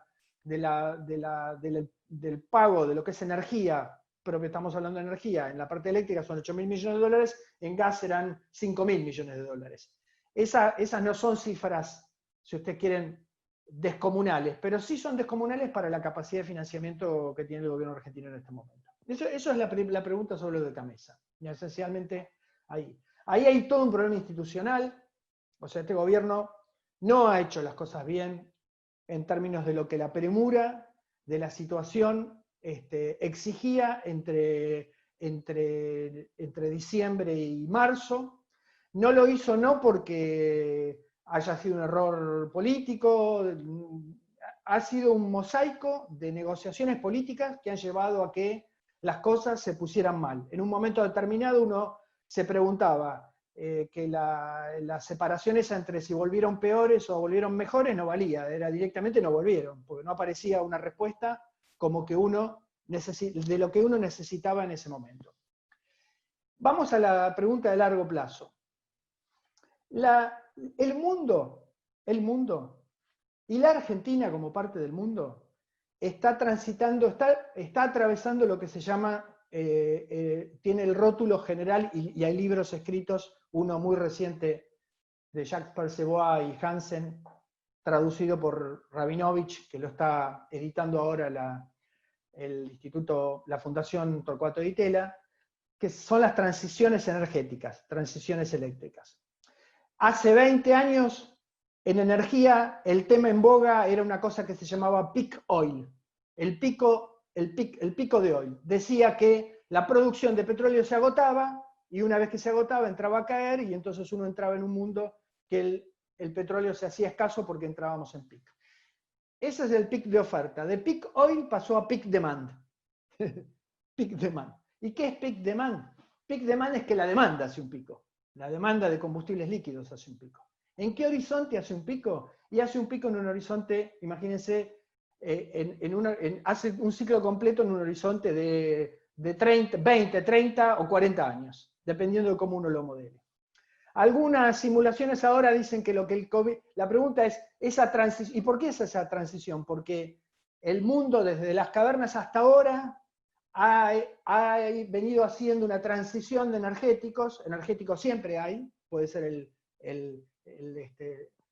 la leña, después el carbón, después los combustibles líquidos, y vamos hacia un mundo electrificado, renovable, con transporte eléctrico, con digitalización, con baterías. O sea, imagínense todos esos componentes en el horizonte de la transición. La estática comparativa dice que uno va de un lado a otro, la transición es más difícil de prever. Vaca Muerta entra ahí versus renovables en una suerte de choque de trenes, porque de un lado necesitamos Vaca Muerta como un puente de gas hacia el futuro y para tratar de tener una oferta de energía agregada barata que nos dé recursos, dólares, y nos facilite la expansión, pero no es parte del largo plazo. Entonces uno tiene que eventualmente hacer la transición. Toda la discusión de carbonización se movió hacia eso, y una parte importante de los organismos internacionales, incluyendo el BID, por ejemplo, toda el área o el departamento de Environment, dice Vaca Muerta no. No dice poco, dice Vaca Muerta no. O sea, o decía hasta diciembre. Entonces la pregunta ahora es, el shock del COVID y lo que la reestructuración de la economía, que Roberto hablaba, ¿cómo cambia la estática comparativa? Si no sabemos y cómo cambia la dinámica. ¿Es más chico el ciclo del peak demand? ¿Cómo va a ser y cómo va a funcionar?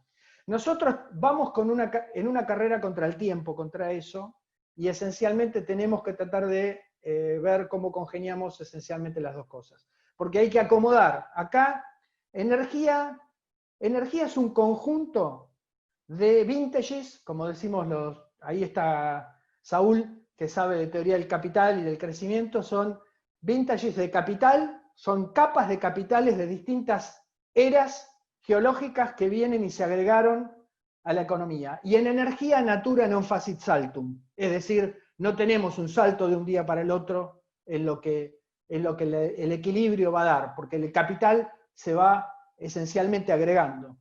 En ese contexto hay que explotar todos los márgenes, dice la razonabilidad, en un plan coherente que nos dé primero la posibilidad de terminar el ciclo de los hidrocarburos nuestros y con la cabeza bien puesta hacia dónde eventualmente tenemos que ir. Pero eso es lo que me parece que hay. El problema es que el bombazo si el petróleo va por mucho tiempo a $20, y el punto de Roberto, impecable. Si a mí vienen y me ponen precios de retenciones y tengo una cantidad de problemas por el lado de los precios míos, que los precios de los insumos pricéenmelo también a precios internacionales, no dejen que me cobren un barril. Del otro lado está la cuestión, obviamente, de sostenibilidad de la industria, y de la industria petrolera me refiero, y de toda la cadena de valor. Acá hay que acomodar todo, acá hay que acomodar renovables, hay que darle espacio para que la oferta de hidrocarburos se desarrolle, hay que mirar los biocombustibles, porque no sabemos en este mundo en donde no sabemos si vamos a poder vender energía, si los biocombustibles nos van a hacer la sustitución de importaciones, o sea, hay que dejar abiertas, este es un mundo más incierto, y la demanda por flexibilidad, las preferencias, piensen un poquito, las preferencias por flexibilidad tienen que haber aumentado, no se pueden haber reducido. No hay una receta única antes, menos la hay ahora, después de que han aparecido shocks del tipo de lo que no sabemos que no sabemos. Gracias. Bueno, gracias, Andrés. Andrés se desconectó. ¿Podés seguir vos, Diego? Te leemos las preguntas. Sí, a ver, veo muchas preguntas, gracias por las inquietudes. Primero, comparto lo que decía Fernando, digo, le agrego una nota a color de la capacidad, digamos, gasífera, petrolera que tiene la Argentina, y todo el complejo de servicios industriales tiene mucha historia en este sentido, entonces uno lo que podía empezar a observar era bastante reconversión de actividades metalúrgicas tradicionales en todo lo que era nuevamente el mundo gasífero petrolero, y ahí, si bien gran parte del paquete tecnológico es importado, y mucho lo que viste ese paquete tecnológico, que en Argentina tiene bastante relevancia interna en la industria argentina, ¿no? Obviamente renovables eso es un poquito menor. Después podemos discutir esa otra charla. Yo, para completar lo que decían y no extenderme, diría, como volviendo al eje de las tres industrias, yo, y me preguntaban tema de reanudar de actividades y oportunidades y amenazas. Yo creo, obviamente, para la industria, en general para la actividad productiva y económica, es una agenda súper defensiva, donde claramente estamos frente a una crisis y hay que tener un instinto más de supervivencia y minimizar los costos que una mirada ofensiva. Pero en línea a lo que decía Roberto, digo, acá hay una oportunidad a nivel global del sector esencial, digo, cierto instrumental equipo para la industria de salud, el mundo metalúrgico, ni hablar el sector de alimentos elaborados, todo lo que tiene que ver con downstream y lo que decía Roberto, y algo del mundo biotecnológico y de biosimilar vinculado a la fármaca. Argentina, si genera una política orientada a sus sectores, podemos hacer que la crisis no le pegue tan fuerte, y eventualmente encontrar un nicho y una mejor organización industrial para poder exportar y ampliar. Después está el 25% que la crisis y la pandemia efectivamente le puede pasar, lo va a sentir, pero la transición va a ser más ordenada. Y ahí lo que me preguntaban es, bueno, cuando se relajan o se reanudan ciertas actividades que hoy, dada su dinámica económica, pueden producir, ¿no? Hablaba antes, una parte del sector automotriz autopartista, parte de la metalmecánica, parte de la petroquímica, plástica, etcétera, ¿no? Bueno, ahí la clave es la planificación, digo, porque obviamente yo como economista, ya bastante sé poco de economista, tomo a los epidemiólogos y a los que hacen política de salud como dato, y digo, bueno, dado que el tema sanitario es tan relevante, hay que tener protocolos muy importantes al centro de la fábrica, eso se resuelve fácilmente, porque si ya está operando, tiene que haber controles y monitoreo, para ahí hay un tema que tiene que ver con los test, hay un tema que tiene que ver con los test inmediatos y con la política sanitaria, que está muy vinculado al mundo industrial y la actividad económica, porque uno puede diagramar todo absolutamente, sabe que hay un protocolo de salud cuando una persona tiene fiebre o tiene riesgo de COVID, y tiene que separar automáticamente y poner en cuarentena a todos los que estuvieron vinculados a ese trabajador. Si no hay rápidamente un test que diga que tiene o no tiene COVID, es un problema, digo, ¿no? Porque tiene que separar la línea por mucho tiempo y genera obviamente tensiones en el mundo del trabajo. Entonces hay un vínculo de la política sanitaria directa con la política industrial. El segundo tema tiene que ver con el transporte, y obviamente se vio el transporte y la planificación del transporte. En el mundo industrial ahí no hay un problema, porque la propia lógica de organización de las empresas, sobre todo de más de 50 personas, hacen que se pueda claramente diagramar un esquema donde se minimice el uso del transporte público, en particular en la zona metropolitana. Ni hablar, reanudar actividades en donde no hay zona metropolitana, donde hay congestión de transporte, no es el Gran Rosario o el Gran Córdoba. Entonces ahí hay una posibilidad de planificación. Digo, en el mundo de la construcción, o sobre todo la construcción más residencial, del comercio y las actividades informales, ahí es muy difícil planificar, porque la organización de la empresa es muy pequeña, un pequeño comercio, o la informalidad es un no asalariado. Entonces ahí es clave que ese 25% que hoy podría renovar actividades lo haga más temprano que tarde, porque si no el costo de la crisis va a ser mucho más complicado y la política fiscal va a tener que ser más onerosa. Entonces ahí termino con el segundo 25%. El gran tema es el otro 50%, y ahí es donde se tiene que orientar los esfuerzos. La mayoría son amenazas, yo veo oportunidad en dos, en ganar espacio del comercio exterior y en algunas actividades, y que la crisis se sienta menos porque hay base productiva. Otros países no tienen base productiva, no tienen industria de alimentos. Argentina tiene industria de alimentos y farma importante. Otros países de la región no tienen industria de alimentos importante, de fabricación de alimentos, teniendo materia prima, como siempre dice Roberto. Y después, esto es un poco más siendo optimista de la voluntad y pesimista de la razón, como bien decía Gramsci, pero siendo optimista de la voluntad, digo, nos puede quedar una enseñanza en términos de instituciones, digo, ¿no?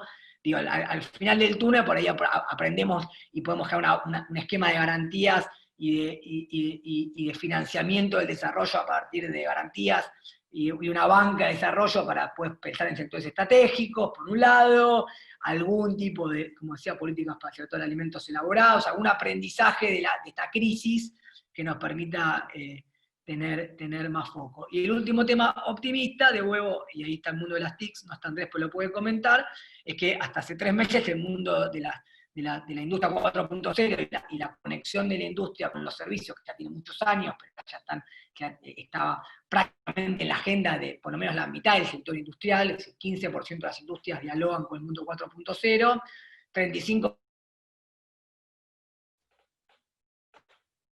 Hola. ¿Se cortó el micrófono de Diego?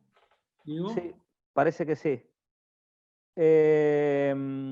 Bueno, si quieren, seguimos, en todo caso después digo, cuando volvemos con él, pero le doy el pase a Roberto para un par de preguntas que tiene para él. Es interesante todo lo que estamos reflexionando porque hay gente que me está, aparte vemos algunos problemas de los participantes, pero también otros, en la audiencia hay gente que me está mandando mensajes que no puede escuchar bien, que se le cayó internet, etcétera.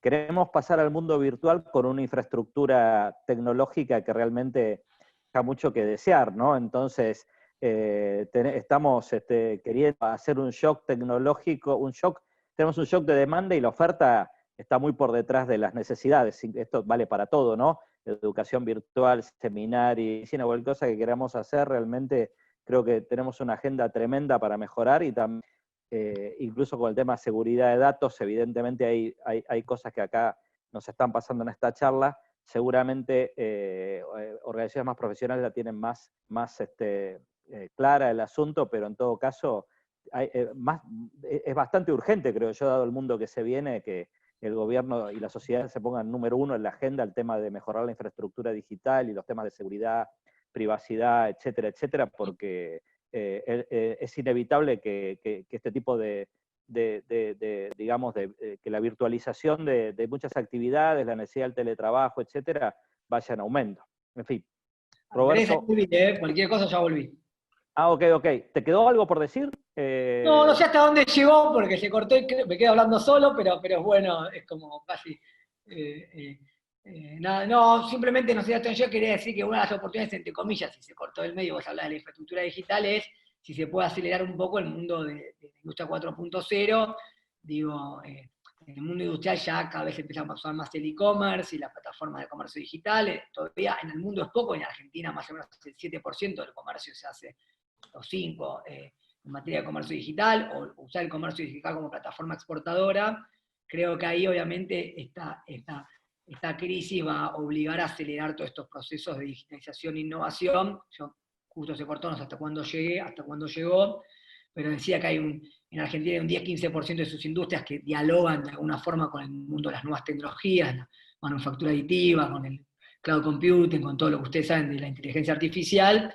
Un 35-40% dicen que empiezan a dialogar y lo están viendo, y un 50% todavía están todavía en el mundo electrónico tradicional, ¿no? Y no virtual y no con el uso de datos. Y creo que esto obviamente va a obligar, de nuevo, creo que ahí es clave la política pública en la inversión en infraestructura digital y cómo a partir de lo que va a pasar en el mundo, Argentina pueda acelerar estos procesos. Digo, ¿no? Ahí creo que puede haber una oportunidad eventualmente. Terminé. Gracias, Andrés. Bueno, gracias. Roberto, hay unas preguntas, no sé si las habrás visto, creo que algunas ya las viste en el chat, pero a mí una cuestión que me preocupa, que agrego. Se está discutiendo en todo el mundo de vuelta el tema de seguridad alimentaria, ¿no? Y por lo menos corregime, pero para países como el nuestro, eso no es necesariamente una buena noticia, porque quiere decir que hay regiones que van a volver a buscar autoabastecimiento por las dudas de que se corten las cadenas de abastecimiento en episodios como este. En fin, te dejo también esta pregunta, además de algunas que ya te hicieron sobre fine-tuning y oportunidades exportadoras. Sí, ¿me escuchan? Sí, te escuchamos. Perfecto. Primero de todo, quiero hacer un comentario de la modernidad. Yo no sé si te estás refiriendo a Internet o al bolillero que tiene Fernando Navajas en el fondo de su escritorio, y de ahí sacaste las preguntas más picantes. Está bien, está bien.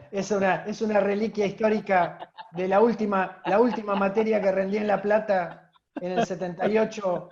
El profesor me tomó el examen y me regaló el bolillero. Es como cuando vas a jugar un partido, como cuando vas a jugar un partido de fútbol y te regalan la pelota. Bueno, me regaló la pelota. Es que hay gente que hay que explicarle porque son under 30. De ahí viene el problema. Bueno, más allá, perdón, por el chacarrillo. Hay mucha gente que dice que volvemos a que el shock coronavirus es parecido a lo de la Segunda Guerra Mundial, y que eso, más allá de que no hay una destrucción de capital físico, pero sí una destrucción de capital intangible, importante, y en que entonces vamos a un nuevo modelo monetario, un nuevo modelo de regulación. Todo el mundo se pregunta quién va a ser el líder, si es que al líder alguno o un conjunto de líderes son necesarios, y entonces reaparecen estas ideas de la PAC para la comunidad económica. Es altamente probable que eso ocurra, pero sobre bases absolutamente distintas, porque la circulación de tecnología y la circulación financiera es muy difícil de acotar con las nuevas tecnologías. Con lo cual, yo creo que vamos a un modelo de cadenas globales, pero con más nodos y no tan centralizada en China o en determinada geografía como la que teníamos hasta este momento. Entonces, Argentina va a tener que lidiar con eso, y entonces Mercosur probablemente en algunas actividades sea terreno fértil para compatibilizar estrategias defensivas u ofensivas en términos concretos, de cuotas, de fijación de normas técnicas, de certificaciones, etcétera, etcétera. Independientemente de eso, digo, hay varias preguntas. Yo quería volver sobre, terminamos discutiendo con Diego y con Fernando casi la estructura productiva posible o la estructura productiva deseable. Yo quiero hacer un par de comentarios allí y de paso enganchar varias preguntas que estaban en el chat. Lo primero, que la forma de atender al coronavirus y a la crisis, porque atendemos la crisis que quedó en manifiesta por el coronavirus, porque éramos pobres de antes del coronavirus, con una distribución del ingreso horrible, con problemas sanitarios horribles. Esto pone en tela de juicio el modelo previo y nos interpela de cómo seguir. Entonces, primera cosa que a mí me parece que hay una necesidad ambivalente de darle respuesta en dos sentidos. La urgencia, pero cuidado, porque lo que yo veo cotidianamente es que muchas de las posiciones que se están tomando para la urgencia sientan las bases para cuestiones de mediano y largo plazo, que no siempre implican un cambio sustantivo de rumbo. Entonces, eso me preocupa en particular. Respecto a qué sectores apostar en esta crisis de corto plazo en función de un modelo estructuralmente de funcionamiento distinto, yo creo que hay dos caminos para abordarlo. O vamos pensando sector a sector, y es problemático, porque hay el lobby, porque hay historia, porque cada uno la lee del lado que la quiere leer o que le interesa leerla, etcétera, etcétera. Y además hay un montón de situaciones fácticas. O bien, yo propondría pensarlo desde el punto de vista de criterios. Incluso adentro de cada sector va a encontrar gente de punta y gente rezagada, gente hipersubsidiada sin sentido, y gente que necesita el subsidio para sustentar aprendizaje y demás. Entonces, dicho esto, a mí me parece que quizás en esa guía de atender el corto plazo, pero sentar las bases para el mediano plazo, habría que tener, más que elegir sectores, tener criterios consensuados. Y ahí las 4 Argentinas de Dieguito me parece que cuadran bien. ¿Qué criterio me parece que la sociedad le pide relativamente al unísono? Le pide que primero le pide ocupación, ¿está claro? Y le pide ocupación casi como elemento destacado y central de la agenda. Segundo, le pide una relocalización de la actividad productiva, o al menos una atenuación de la actividad de la mala localización que tiene la actividad productiva actual. Porque eso es absolutamente imperfecto en la asignación de recursos, es un problema tremendo para la eficiencia, calidad y demás de prestaciones de servicios públicos, que lo vemos ahora en los conurbanos a cotidiano. ¿Qué otra cosa le pide? Le pide que tengan algún grado de competitividad internacional capaces de soportar un tipo de cambio razonable, y no le está pidiendo o no tiene la posibilidad de subsidios ad infinitum y para siempre y sin evaluación. Le está pidiendo entonces algún grado de competitividad genuina para que el balance de pagos en algún momento del futuro tenga un sector industrial con capacidad de generar por lo menos una masa mínima de dólares más allá de lo que generan las modas. Lo mismo pasa para algunos sectores de servicios. Le está pidiendo además un ecosistema empresarial un poquito más equilibrado, donde más allá de el rol de las multinacionales con quien hay que conversar seguramente, le está diciendo, mira, necesitamos una clase empresarial nueva, media, y si es posible distribuida en el quinto pedido que le hace la sociedad, es distribuida en el interior, en términos de generación de capacidades locales que armen anclajes de arraigo para en un par de décadas hacer una sociedad un poquito más equilibrada. Entonces a mí me parece que esa debería ser quizás una guía para contrapesar el modelo de reasignaciones de gasto que se están haciendo para una atención de un problema puntual, pero que en paralelo puede ir sentando las bases para la salida hacia un nuevo modelo. Esto como criterio general. Después están las preguntas de qué oportunidades puede tener lo biológico. Para mí ya no es campo, es lo biológico, y eso incluye salud, sea aplicada desde insumos hasta prácticas a humanos, vegetales y animales, porque ahí la matriz biotecnológica es común, y ahí creo que rompemos la barrera entre servicios, sectores, etcétera, etcétera, que en definitiva no aporta a la discusión demasiado. Entonces me parece que ahí lo biológico tiene un rol, no diría el rol, diría un rol destacado en el modelo de acumulación, pero tiene que ser desarrollado en todas sus etapas y a lo largo de cada una de las cadenas hasta lograr llegar al final. Porque en el fondo, si no, terminamos siendo competitivos hasta la mitad o 3/4 parte o 1/10. Y ahí es donde aparece el tema de los biocombustibles, no pensado como biocombustibles puros, o sea, etanol, caña, etanol, maíz versus nafta con impuesto a la transferencia de combustible líquido, o sin impuesto a la transferencia de combustible líquido, y nos empantamos en esa discusión, sino como un modelo donde usted hace cracking de la biomasa completa, modelo Villa María, para ponerlo en el caso concreto. Usted hace etanol por un lado, hace burlanda por el otro, al lado tiene el feedlot, todos los desperdicios recirculan energía, además tiene una cierta cantidad de fertilizantes que surgen de ese tratamiento de impurezas y de scrap, y esos son biofertilizantes que le aplican además a otro modelo de funcionamiento que es mucho más orgánico y más equilibrado. Entonces, me parece que cuando uno lo mira en términos de qué tipo de sectores habría que ir buscando como bloques de esa característica. Finalmente, eso no lo hace ni el mercado solo, ni la planificación o la programación estatal sola. Parece que acá hay que ir a un nuevo pacto de coordinación entre algunas políticas estratégicas privadas y enganchadas con las estrategias de negocios de un ecosistema un poquito más equilibrado.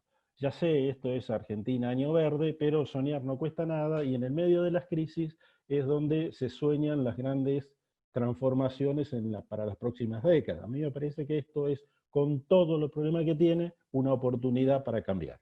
Gracias. Estamos ya llegando al final.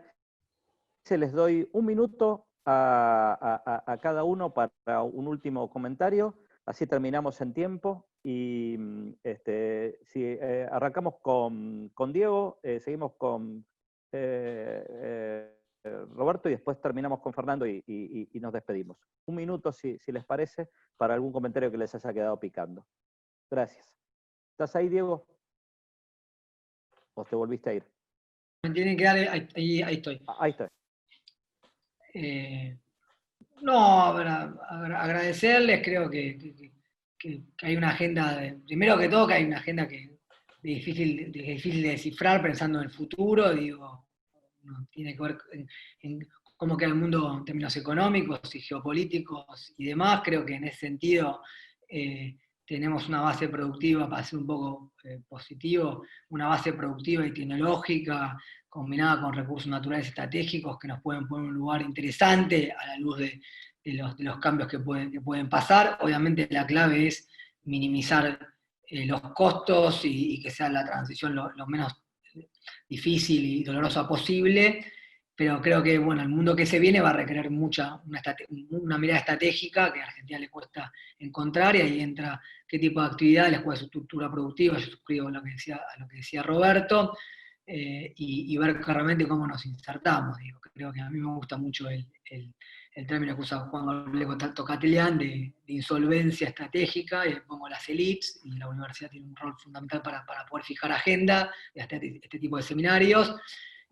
Nos cuesta, hay una insolvencia estratégica por parte de las elites para definir una política de inserción internacional, una política externa, que atrás tiene obviamente una definición de su matriz productiva, el rol de los actores, etc. Entonces, ojalá que a la luz de los meses difíciles que se van a venir y con la mayor cohesión posible interna para transitarlo de la mejor manera, que esta insolvencia estratégica que tiene Argentina pueda empezar a darle forma a una cuestión, a una mirada más cohesionada y de articulación política interna que nos permita establecer qué lugar queremos tener, cuál es nuestra matriz productiva, cuáles son los principales instrumentos, cómo nos insertamos de una manera activa e inteligente, financiera y comercialmente, y se diseñen un par de instituciones, desde el punto de vista público, pero también del privado, y de diálogo al respecto. El Consejo Económico y Social o lo que fuese, para poder llevar adelante esa agenda, ¿no? Me parece que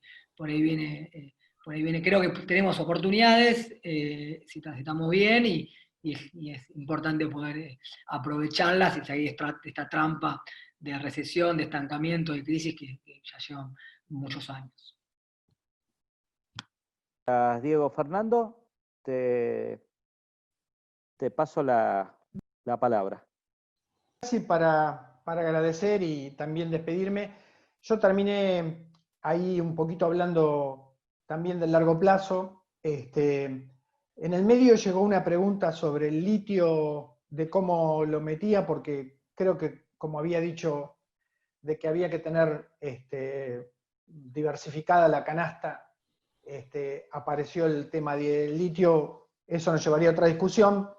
Hay una parte de nosotros que dice que el litio hay que considerarlo más como minería que como energía, en términos de que no estaba muy clara la transición de litio a baterías. Creo que Andrés mismo ha escrito sobre eso, pero es parte, yo ahí soy muy optimista, muy optimista.